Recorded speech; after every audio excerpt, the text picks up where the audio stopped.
মুচি গামছাখন পিন্ধিয়া সকলোকে আজি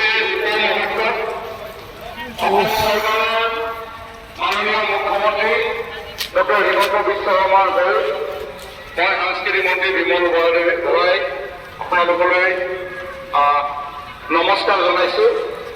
আমাৰ আটাইৰে শ্ৰদ্ধাৰ মৰমৰ সকলোৰে আপোন জুবিন গাৰ্গ ডাঙৰীয়া এক অনাহূত পৰিস্থিতিত আমাৰ মাজৰ পৰা আঁতৰি যাব লগা হ'ল।